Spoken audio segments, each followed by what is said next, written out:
I want to do a video about the terms I want you to use as you read, analyze, and then write about a text of literature. This is going to be a very small package for you in terms of all the different things you can use to analyze and to interpret literature. But we have just a few weeks to practice this, and instead of trying to overload with a comprehensive, approach, let's just do a little bit. Let's just take a few terms, learn how to apply them to a text, and as you continue in your growth, in your college career, as you continue just living and learning, hopefully lifelong learning, you'll get better and better at this. All right, so the terms that I want to discuss today, and I have my little note card here. All right, I'm sort of winging this, but let's see if I can do this. Are authorial design, plot, characters, imagery, symbols, setting, tension, and then the figurative meaning. And I want to apply these terms to a short story I had you read, Kate Manfield's The Fly. It's a famous story. It's a good teaching tool. And it's a short story, so it has a lot of things going for it, and that's one reason I like to use it in these classes. All right, by the way, if you haven't read the story yet, you need to stop the video, go and read it. This video is going to be kind of a waste of your time without being able to really understand what I'm saying and applying it to your memory of the story. That's how it's going to stay with you a bit more. So let's go ahead and start. Let's talk about authorial design. It's just the design of the author, all right? Author, real, authorial design. And that's just the assumption that the author is crafting a work of high aesthetic. In other words, they're looking at the story or the novel or the poem as a work of art, if you will. And they're really careful about the design. It's not just a chronicle of something. It's a work of art from their angle, which means that you can go forward with the rule of thumb, right? That they're very careful about the titles, the types of characters they bring in, the settings, the way they bring things into the story or leave things out. All right.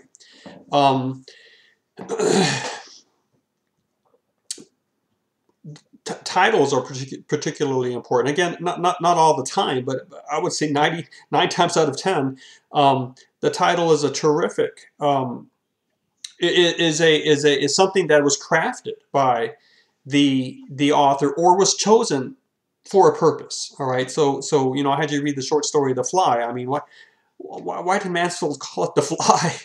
The fly doesn't come until the end of the story. You realize that, right? And the story really isn't about the fly. The story is about two men. The title is up there to give you a clue as to how what Mansfield wants you to do with that fly. She wants you to view it as a symbol. And she's willing to highlight that up in her title.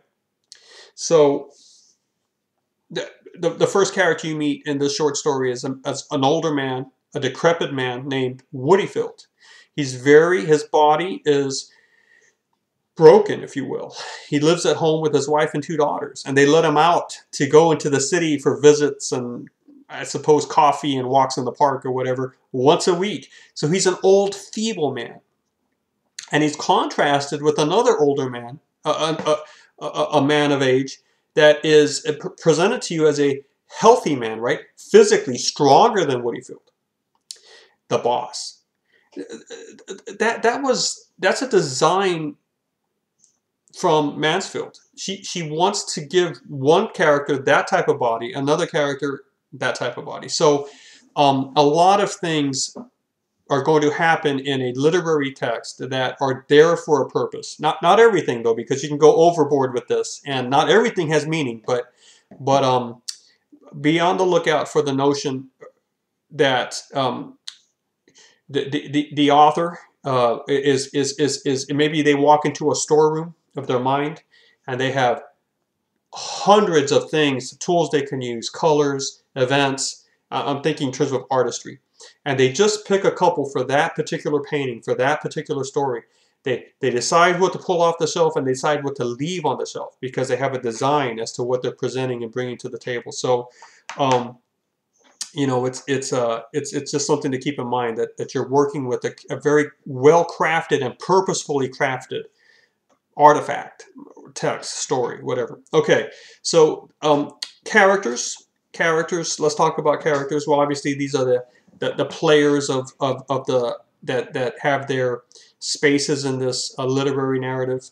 You have the protagonist, which is you know, the main character, but more than that, it's the character you are to relate with in a positive way. You have the antagonist. Now, the antagonist usually doesn't exist unless there's a protagonist, and the antagonist is going to be the one that is sort of opposing the protagonist.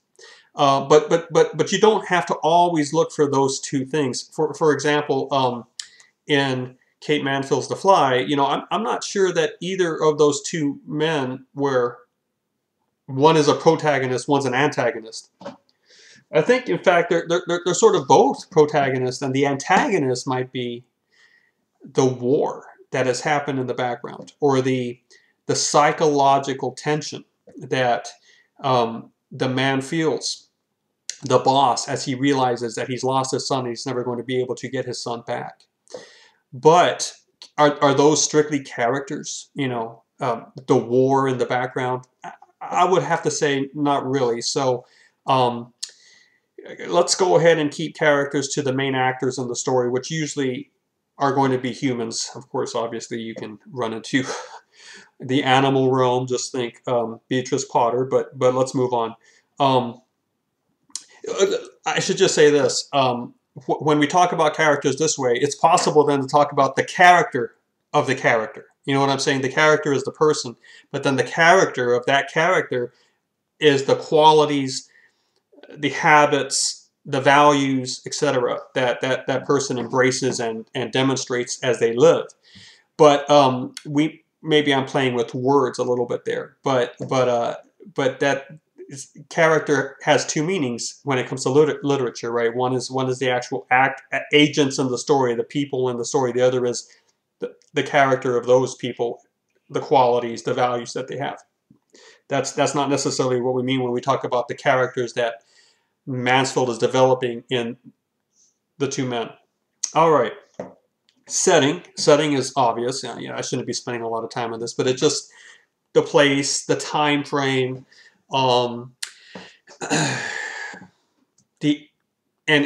what goes hand in hand with setting is imagery, because very often you're going to get a concrete description full of detail, full of color, sensory descriptors. You're gonna you know, the more detail that is provided to you, the more that you can kind of see it as a place in your head. I will just say this: it's often good. You don't. It's not something that is always something you need to do. It depends on the literary text you're looking at. But often it is good to know if you have clues in the text itself as to the historical time frame. It's good to know a little bit about that time period. So in the Fly, you do have this narrative taking place after World War II. So that is something to consider as you you know, think about setting. Now, setting and imagery are going to go hand in hand. So let's go ahead and move to imagery. The imagery is going to be given to you, and I think it's safe to say that in the main, imagery is going to try to, the author, by the design of the imagery, it's evocative. It's meant to call up certain commonly held notions. All right. So if the story is taking place at night and it's cold and it's rainy, you know, that calls up a cultural understanding of that sort of setting. It's uncomfortable. It's maybe a little dangerous. You know, now I can easily imagine a person that actually likes that setting. So it's important to say in terms of like, I might like taking walks at night in a dark and foggy and wet and cold night, you know. I actually do kind of find it sort of relaxing. So as long as I'm dressed right, but But so when I say that the imagery is set to bring up emotions in you, it's not necessarily your specific emotions. You have to imagine the culture, the culture's understanding of that setting. I mean, when America and all its stories and all its imageries and all its movies and songs, when it has two people kissing in the rain, you see the imagery of the rain. You're supposed to collectively understand that's a very watershed moment. Maybe there's a pun intended there, but a cleansing moment, a rebirth moment, right? That regardless of whether you like the rain or not. So you have to be able to see that the author is bringing things in here that is going to, they're depending on your understanding that that sort of setting is going to produce this sort of, your understanding that there's a mood at play here. There's a feeling that should be present. All right. So let's say that the setting is an old man sitting in a boat in the middle of a sea alone, right? See the setting there. What's the imagery there? Constantly, there's a thin layer of wood between you and the abysmal depths of the ocean. So there's precariousness there. There's the wind and the waves. There's sort of a helplessness there. You can't direct the boat. It's being taken by the current or by some force pulling it. Authorial design, right? There's a reason those things. There's a reason that story takes place in the middle of the sea. I'm thinking about another book, and the setting is supposed to. What would most people feel when they're in a boat like that? And the sun is glaring down on them, and their hands are bleeding. All that is imparting information to you. You understand? So let's take it back to The Fly. I mean, your setting is in a building. It's in an office. It's in the office is warm, right? You see the electric heat. The office is comfortable, deep chairs, carpet. The office is full of wood, and there's life-giving liquid in the office. It's the liquid, isn't it? That the boss pulls out to share with Woodyfield, the whiskey that revives them and helps them remember. There's sort of you're inside maybe the modernized version of a healthy organism. Heat, liquid, life, minds inside an environment, sort of the way your mind is in your body. But there's a closed nature there, right? Isn't there? There's sort of a pleasant, glowing darkness there. Maybe it is meant to draw upon the way there's. You are to sense it to be sort of as a mental space. And then when Woodyfield talks about the grave he visited in Europe and the flourishing trees, the tall trees, and the open spaces, well, what would you feel there? There's death there, but there's also joy, and there's beauty there, isn't there? There's a way when Woodyfield talks about the cemetery that way. All right, I believe that you have the right to analyze that using the imagery and to say, look, when you have this very healthy natural space in terms of all the natural growth and the care that's there, the beauty that's the trimming of the paths, the green grass, the great and wonderful trees, the wind blowing, the flowers everywhere. That's health when it comes to nature, isn't it? But under that, right under it, buried in it, is all the death that man has wrought upon themselves with war. So there is a way to cover that over in a way that brings you health, right? And if you can see that in the cemetery and bring it over to Woodyfield, Woodyfield seems to have done that, doesn't he? Because he's able to enjoy himself. He's able to joke about, for example, his daughter stealing a pot of jelly. Now, why is that in the story? Because remember, authorial design. Now, one thing about design is that if you run with the notion that it's built in by design, then it's not an absurd choice. In other words, Kate Mansfield didn't just say, well, I just got to throw something in here because I need another paragraph, right? She put a little something in there to let you know that Woodyfield and his daughters can still play. Now, it didn't have to be jelly. I think it could have been something else. I don't want to take it that specific. Okay, see, one other general skill that you have to do when you're interpreting literary text is learn how to balance your applications. You know, not everything is going to have a specific meaning. You know, that jar of jam doesn't specifically stand for, you know, this other thing. It's just, it's it's an object of play. It's an object of they're charging us too much. I think I'll take the jam to kind of get even with them, you know. And Woodyfield is relating it as a funny story.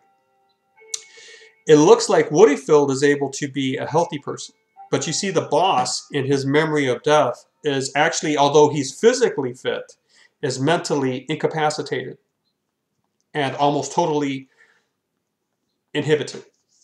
Well, anyway, let me go ahead and get back to my list here. Authorial design, just as a way of review. Plot. Plot. I don't even know what to really say about that you don't already know. I mean, plot is the story. You have an introduction of characters. You have what's called the rising action as things happen as you get into the story and you're beginning to sense a certain movement or motion of narrative. The story is developing. It's a developing time. But then you have this moment of crisis now I need to be careful there. I don't necessarily mean tragedy. I mean a moment where there is a turning. A moment where that line of the development peaks and switches into resolution, or the ending, the closing, I should say. Because sometimes there is no resolution. So what happens here is you have this development of the histories of the men. You begin to understand they both lost sons in the war. And one who seems to be running a business and healthy and all of that and in charge. And you know how notice the condescending talk that he gives to Woodyfield, right? But yet, he's in a worse place psychologically. As soon as he's confronted with the death of his son, that's the turning point of the story. The story is beginning to close then and takes a darker turn, right? And the man becomes paralyzed, in a sense, mentally, emotionally. He can't cry, he can't do anything, but yet he's stunned, he's stuck. There's a stasis he can't escape from. He's standing still, if you will, and he doesn't know how to move. And then, well, that's the plot. Again, really quickly, you have the introduction of the characters, the intro, the development of the story, the turning point. Unfortunately, it's usually called the crisis, but the turning point, and then the undevelopment or the unraveling of the knot of the tension, the denouement, if you will. I would just prefer to say it, the downward motion towards closure. All right, and that's basically the plot curve that most small stories are going to have. It's going to be developing, the turning point, and then the movement towards, in another direction, towards closure. All right, now we've talked about characters, we've talked about setting, we've talked about imagery. What about symbols? Sometimes in the imagery, sometimes in the story, you're given an element or character or a thing that is specifically meant to be very much attached in your mind to something else. All right. So I would say that the fly is doing that. The fly has some imagery of itself. All right. It's small. It's insignificant. Right. A lot of us do not mourn the killing of a fly. But if we were to really attach that element in the story specifically to another element, we're using that thing, the fly, as a tool of interpretation to say this stands for that. Now notice when I talked about the jar of jam, I didn't do it that way, right? I didn't say the jam stands for this. Think of Woodyfield's name, Woodyfield. Remember how he describes the cemetery and the trees and the field there? Am I going to say his last name is a symbol for that? It seems like it could be, but I'm not going to necessarily go that far. But I think that Mansfield gives you the right to identify a symbol here by the title, authorial design, right? She chose to put as her second word of two in the title, F-L-Y, fly. So the fly is important. What does it mean? At that point, you can sit down and say, what does it exactly mean? You know, what do we know about flies? They're insignificant. They're pesky. You know, they're irritating. But they have their own little agenda, don't they? I mean, they have their fly life to live. They look for food. They fly around. They try to avoid pain. They try to procreate. Now, what happens to one of those little flies when out of the blue, right? Out of the blue, something comes and covers them all and stops their ability to move. Remember, the fly is all of a sudden frozen, right, as he's trying to clean himself. But he's not moving. Who else in the story basically doesn't move? Woodyfield's walking all over the place. He's out for a walk. He comes into the office. He sits. He gets up. He leaves. He travels to Europe. He walks all over the place. The boss is the one that's not moving. He can't cry. He can't get up from his desk. He can't remember. He's frozen. So I would say there's another symbol, that we need to talk about here, and that's the ink, isn't it? Because the fly is there doing its thing, and here comes the ink from above. The fly doesn't know where it's coming from. It just hits. And the fly tries to clean it off.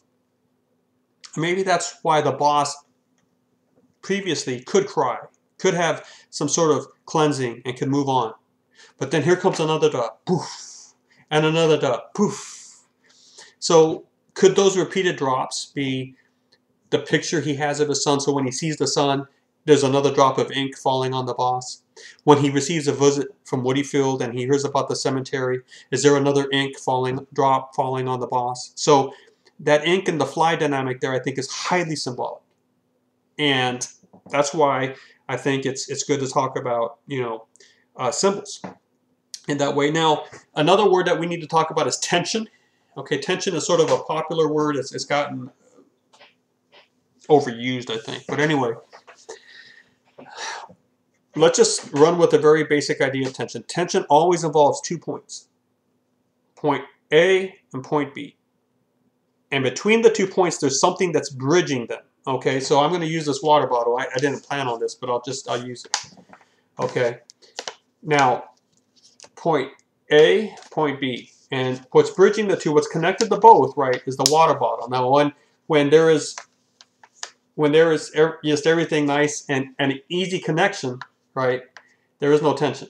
But when all of a sudden these things start pulling on each other, you can hear that. You can hear the stress, okay? And what I want you to see is that the bottle stays intact. The bottle doesn't come apart, but there's all this internal force. There's a pulling inside between 2 parts that are on other ends, okay? So the tension, so there's sort of this characteristic or this value, this belief, and then this characteristic, this value and belief, and they're kind of on the other ends of the extreme. And if you try to interact with both of them at the same time, you're going to feel conflicted up here. Mental dissonance, they call it. You can deal with that with compartmentalization. You just kind of not think about one as you try to deal with the other. So sometimes maybe you have a person in your family that you feel the tension of the relationship because there are elements there that are bad, but then there are elements that are good. And you're trying to figure out how to navigate that. And sometimes you just have to stop thinking about one of those things to enjoy the other, or you have to start thinking about one of those to protect yourself from the other, all that. But that's when you feel the tension, is when both of the bad and the good in that relationship come together. And you don't know how to deal with it because you don't want to upset the person, but you don't want to just give in to them or whatever, right? So there's tension there. So the tension that's in this story, I think, is kind of obvious. I mean, you have a decrepit, old man that seems like one part of the spectrum, but yet unhealthy, dying, decaying, and yet health, vigor, imagination, laughter, joy, right? And those 2 things are happening at once, for example, in Woodyfield. On the other hand, you have a healthy body, strong body, success as far as apparent metrics go. In other words, the way people usually figure success. A business, a strong business, a commanding spirit, the boss. Why? Again, authorial design. Why doesn't Kate Mansfield give you a name for this guy? She doesn't, but she tells you the boss. Okay, but yet this person, in all of those exterior situations or qualities, is frozen, dying, moribund, paralyzed. An emptying of self, doesn't even remember what he's supposed to remember anymore.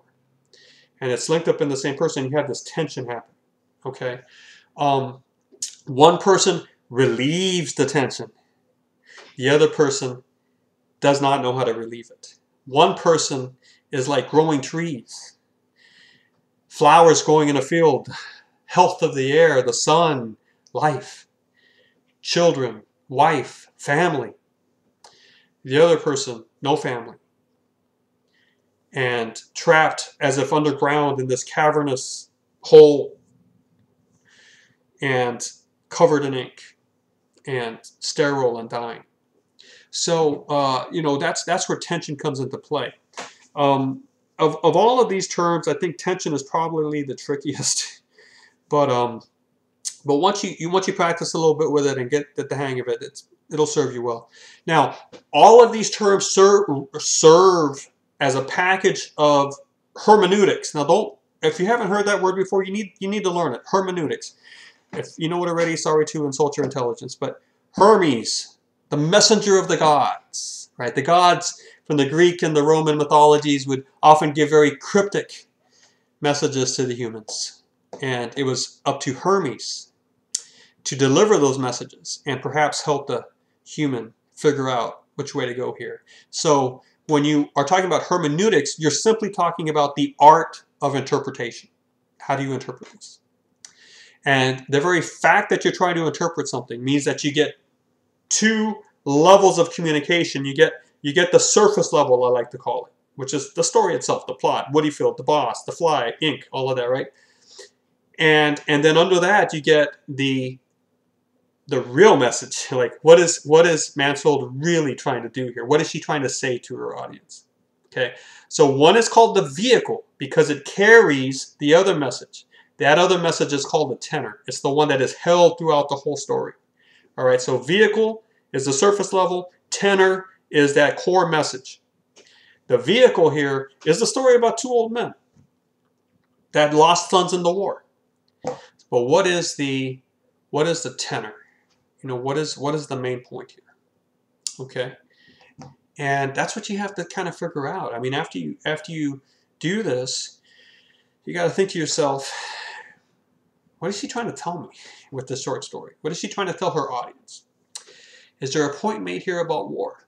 Is there, or more generally, is there a point made here about grief? And what family members, what role they have in handling grief? Or the dangers of trying to pass on your own identity or see yourself too clearly in one of your children. When you lose the children, you lose yourself. Is this a story about loving someone too much?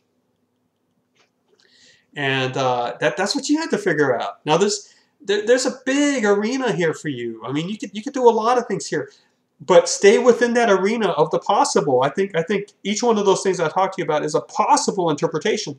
But this is not about space exploration.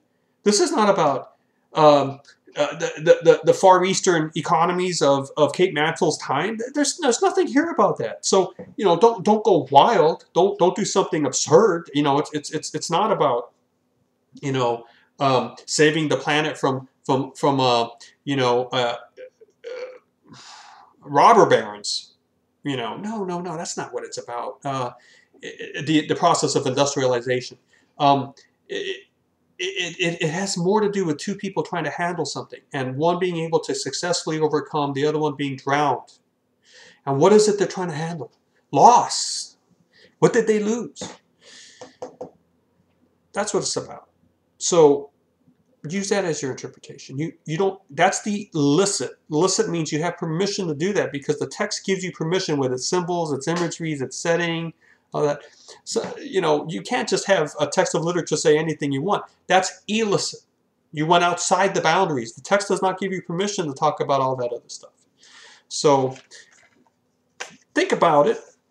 Just understand that the way I think that you grow as a student is practice, practice, practice in the long term. Okay? So I am under no illusion that, just a class of 16 weeks can turn you into professional writers. So I don't grade you that way. I grade you, just do the work, give it your best shot, and you'll get a lot of those points. And if you miss a few, I hope you get them back. So relax, have a fun time with this, and I hope that you enjoy it and begin to appreciate the artistry of these things.